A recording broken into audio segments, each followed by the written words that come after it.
In this video, we're taking the electric motor out of the crazy cart and we're putting it into the Bambino go-kart so we can practice on the streets without making too much noise and put a lot less hours on the two-stroke engine so we can hopefully take that out on the track in the summer. I'm halfway through this project where I'm trying to take the motor off the crazy cart and put it on the go-kart, and I took this what do you call it, the thing that holds the sprocket. I took it off and I kind of made out of a pipe that I cut, I've made a mount for a sprocket that came off of a pit bike.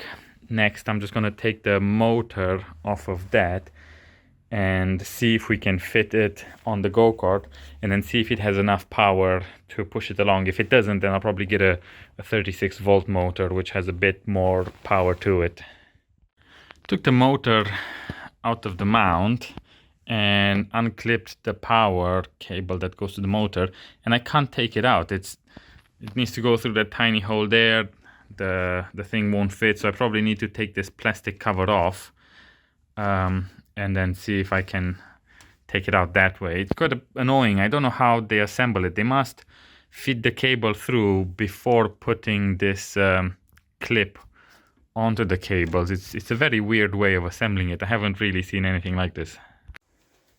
All I need to do now is make some kind of mount to fit the motor here. So we've got the place where the petrol engine was mounted, and we need to make something to hold this one in place. So I've got a piece of metal that I'll cut to shape, and then we'll use these two mounting points for that bracket, and that's going to hold this one in place. And hopefully it's going to be stiff enough. This sprocket is quite old, and when I welded to it, it went a bit wobbly. So I'm quite worried that the chain is gonna jump off all the time. But right now, there's nothing really I can do about it. We'll just have to see. Once I make the plate, we'll do a bit of a test run with the motor and see if this is too bent and if we need to change it. But the only other option I have is to make like a sleeve and use the mounting points for the sprocket. Obviously this one is no good because it's bent, but I'd have to buy another one and go to someone that has a lathe to make that. But let's see how it goes first. I'm nearly there now. I've got the engine or the motor mounted on this bracket and it seems to be working okay. I've plugged it in. I've got my 36 volt battery there. I've got a different controller. I bought that for one of the plastic ride-on cars, and I managed to burn the motors on that one.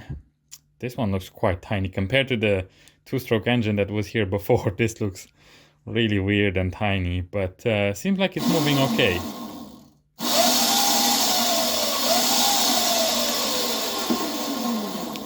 Now it's just a case of tightening everything up, putting the wheels back on, finding a way to mount the pedal. I'm not quite sure how I'm gonna do it yet, but I'll just have to make some kind of bracket that fits where the throttle is. I already made a pedal box for this. So because my son, I bought this when he was 4 years old, he couldn't reach the pedals when they were in their normal position, which is right there.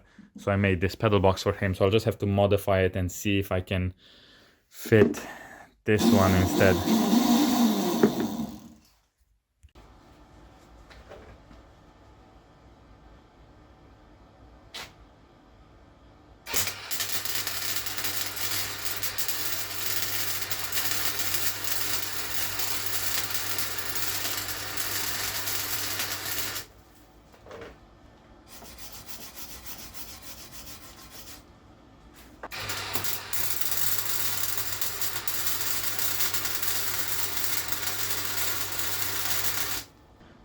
So this is how the weld looks like, and I kind of did like a spot weld on the back.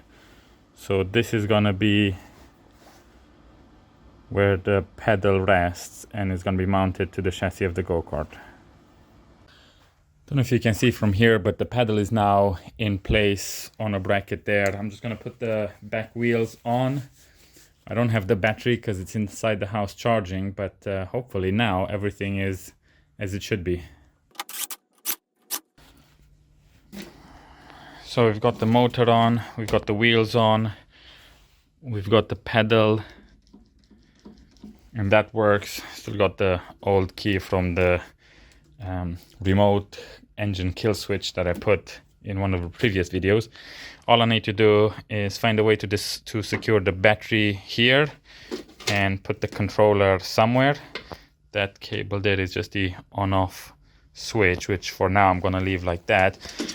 And hopefully later today we can give it a little test drive.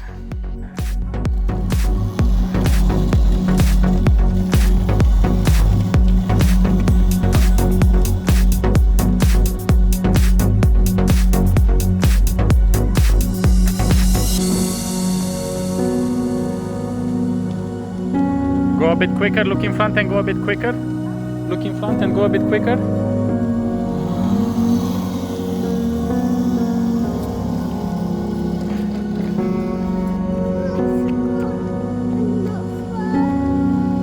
Brake, show me the brakes.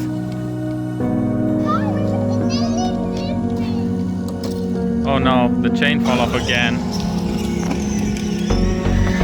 Wait, take your hand away.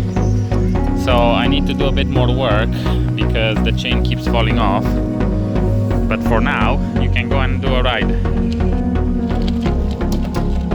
Yeah, go, go, go.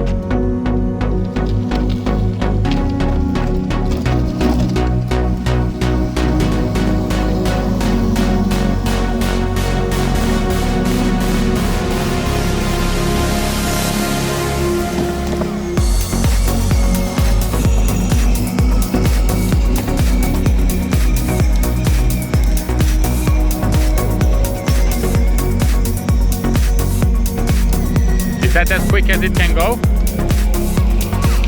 Show me how quickly. Go straight and show me. Oh, stop, chain.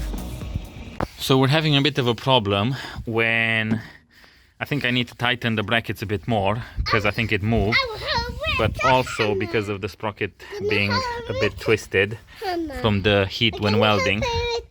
I'm gonna have to change this sprocket. Let's see if we fix it. So we just bent this back into shape a little bit.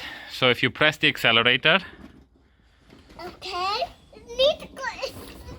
It's a bit flat. Show me. Can you show me, Oscar?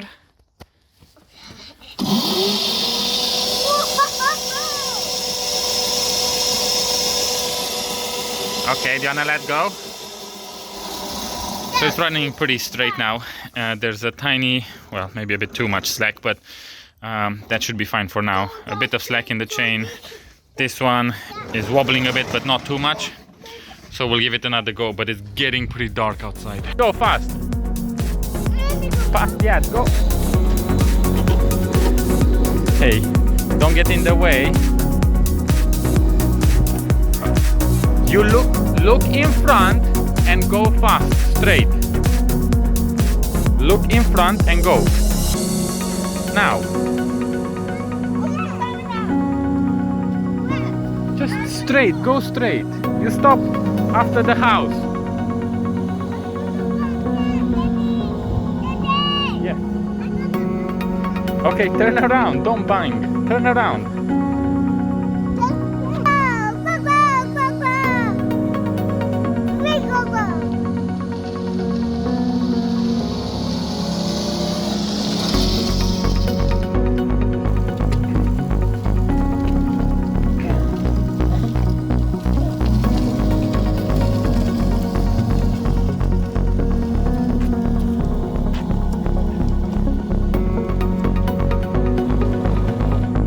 Go and get your car, Oscar.